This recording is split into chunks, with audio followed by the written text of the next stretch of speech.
Without objection. I ask that the previous order with respect to the motion to discharge be vitiated. Without objection. I further ask that I be allowed to speak for up to 30 minutes, Senator Risch for up to 5 minutes, and Senator Menendez for up to 10 minutes. Without objection.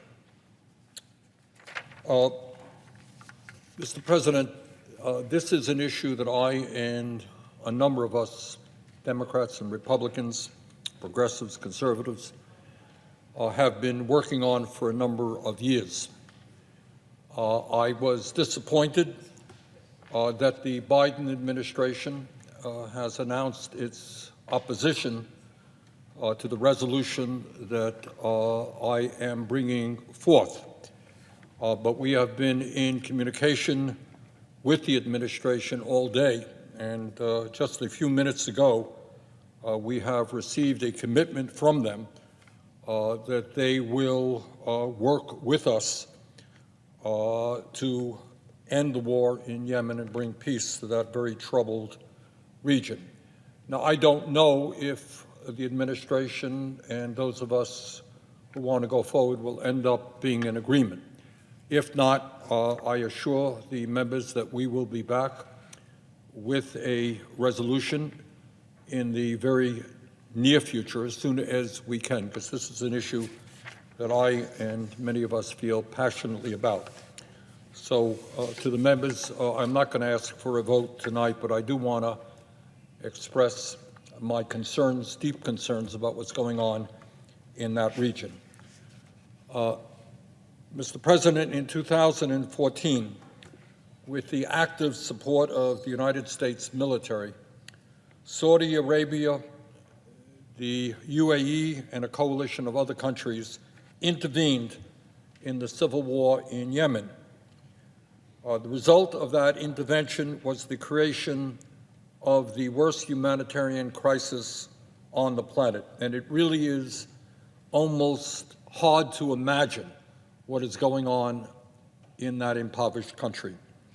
Since the war began in 2015, over 377,000 people have been killed, including at least 130,000 people who have died from indirect causes like food insecurity and lack of health care as a direct result of the Saudi blockade of Yemen and the humanitarian obstruction by warring parties. Today, nearly 25 million Yemenis are in need of humanitarian assistance, 5 million are at risk of famine, and over 1 million are affected by cholera.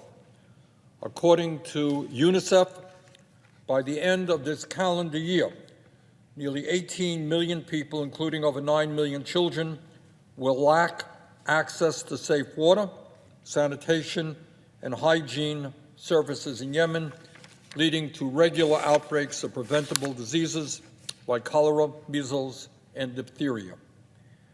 The 8-year war in Yemen has internally displaced over 4 million people, making Yemen home to one of the largest internal displacement crises in the world, with women and children bearing the brunt of that burden. According to the United Nations Population Fund, nearly 77%, or 3 million of those displaced in Yemen, are women and children. Mr. President, every 2 hours, a Yemeni woman dies during childbirth, an almost entirely preventable crisis. Furthermore, in Yemen today, more than 1 million pregnant and breastfeeding women are acutely malnourished, a number we may see double with rising food insecurity. According to the International Relief Organization, Oxfam, the threat of famine is very serious. Despite ongoing humanitarian assistance, over 17 million people in Yemen remain food insecure, a number set to rise to 19 million by the end of this year. In Yemen today, over 1 million pregnant or breastfeeding women and over 2 million children under 5 require treatment for acute malnutrition. Acute malnutrition. And if you think the suffering in that country cannot get any worse, Unfortunately, you would be dead wrong. The United Nations reports that if the conflict doesn't stop, the war in Yemen could lead to the deaths of 1.3 million people by the year 2030. And, Mr. President, let us be crystal clear. The initiators of this terrible war in Yemen was Saudi Arabia, one of the very most dangerous countries on the face of this earth. Saudi Arabia is a dictatorship that is doing everything that it can to crush democracy in its own country. It is a brutal regime that treats women as third-class citizens and tortures civilians. It is one of the worst human rights violators in the world. Saudi Arabia's crown prince, as I think many of us are familiar with, Mohammed bin Salman, ordered the murder of Jamal Khashoggi, a Washington Post columnist and American resident, with a bone saw in 2018. And there is little doubt about that. In a blatant attempt to jack up gas prices in the United States and harm our economy, Saudi Arabia agreed to partner with Vladimir Putin in the murderous war against the people of Ukraine. At a time when children in Yemen are facing mass starvation, when that impoverished country's healthcare system is collapsing, the Saudi Crown Prince Mohammed bin Salman bought himself a $500 million yacht, a $300 million French chateau, and a $450 million Leonardo da Vinci painting. And he can afford to do this because their family is worth some $1.4 trillion, one of the wealthiest, if not the wealthiest family in the entire world. According to Freedom House, a respected human rights organization, quotes, Saudi Arabia's absolute monarchy restricts almost all political rights and civil liberties. No officials at the national level are elected. The regime relies on pervasive surveillance. The criminalization of dissent appeals to sectarianism and ethnicity, and public spending supported by oil revenues to remain in power. Women and religious minorities face extensive discrimination in law and in practice, end quote. According to Human Rights Watch, under the government headed by Crown Prince Mohammed bin Salman, quote, Saudi Arabia has experienced the worst period of repression in its modern history, end of quote. Human Rights Watch has reported that, quote, accounts have emerged of alleged torture of high-profile political detainees in Saudi prisons, end of quote, including Saudi women's rights activists and others. The alleged torture included electric shocks, beatings, whippings, and sexual harassment. Mr. President, enough is enough. We must fundamentally reassess our relationship with the murderous regime of Saudi Arabia. We can and we must begin to do that by ending our support for the Saudi-led war in Yemen. And that is why I have introduced a resolution that requires the United States to withdraw its forces from and involvement in the Saudi-led war in Yemen, which has not been authorized by the United States Congress. This obviously is not a radical idea. In 2019, the Senate passed a similar resolution by a vote of 54 to 46. Every Democrat who was present voted for it, along with 7 Republicans.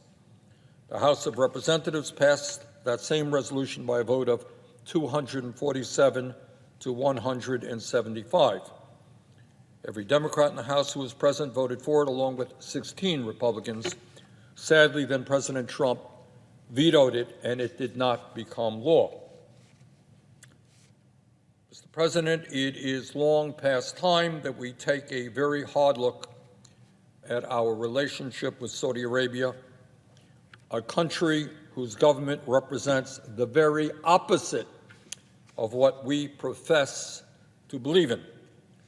Last year, President Biden and his administration did the right thing when it announced that it would end U.S. support for offensive military operations led by Saudi Arabia and Yemen, and named a special envoy to help bring this conflict to an end.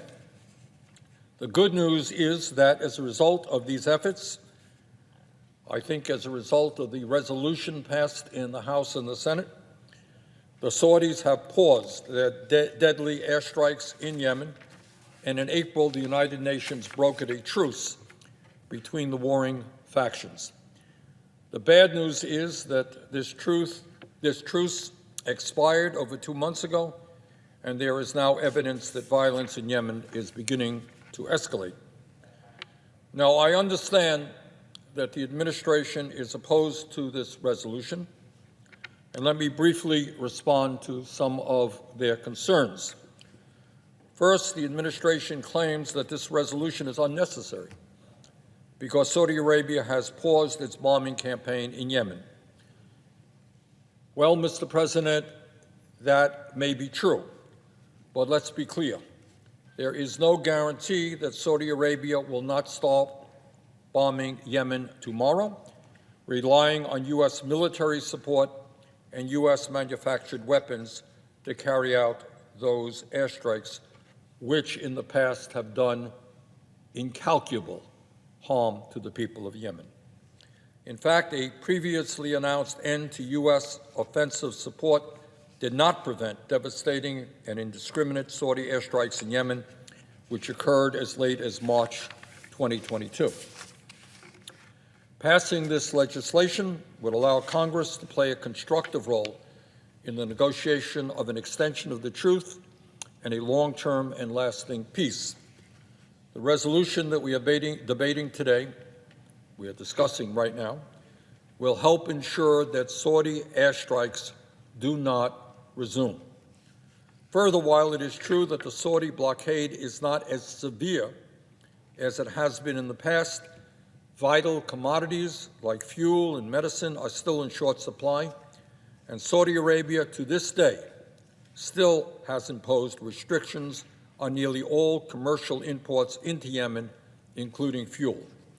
And Saudi Arabia still has control over Yemeni airspace, which has prevented thousands of patients with medical emergencies from leaving the capital of Sana'a, according to the Quincy Institute. This legislation that I have brought forward simply codifies what President Biden has already pledged to do by ending U.S. military assistance to the Saudi-led coalition's war in Yemen.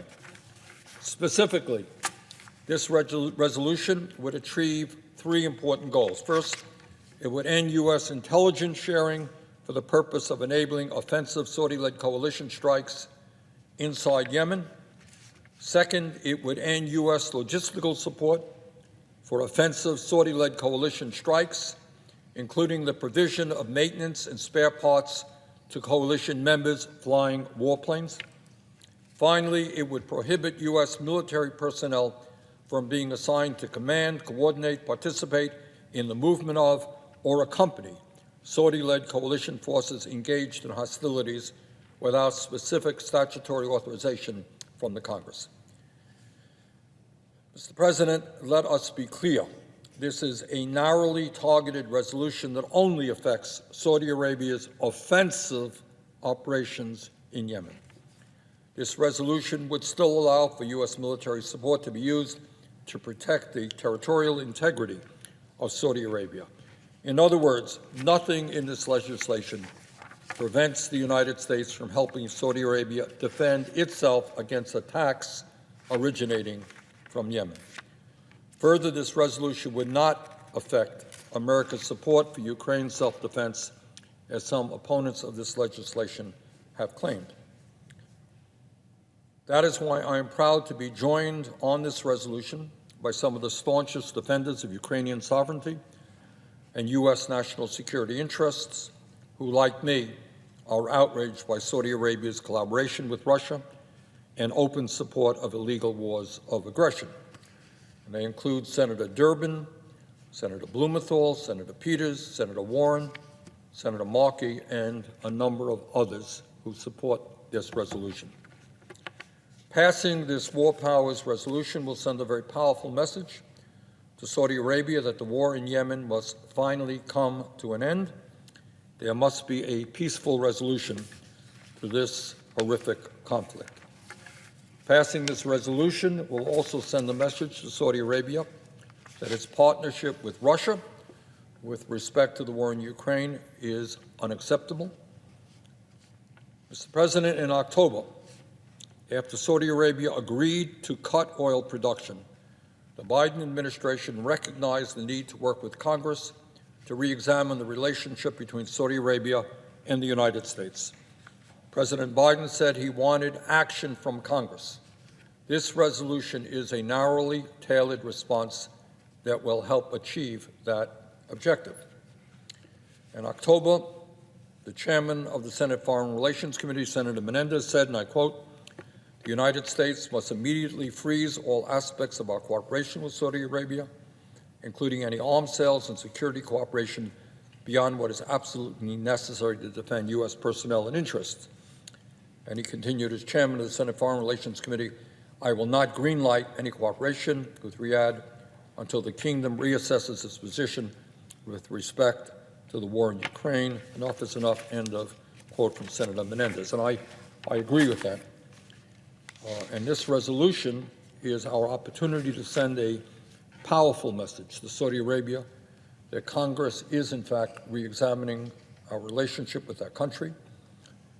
It is an attempt to defend the Constitution of the United States, which gives the power of making war to the Congress, not to the President. And it is an effort to end our complicity in this horrendously bloody and horrible conflict. Congress has a narrow window now to do something important.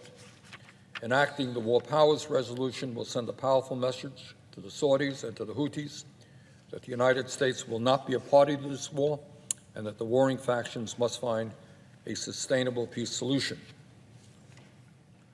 The vote on this resolution is very important. And let me repeat, we just a few minutes before I got to the floor received word from the administration that they wanted to work with us in crafting a language that would be mutually acceptable, and we're going to give them that opportunity. Whether we succeed or not, I don't know.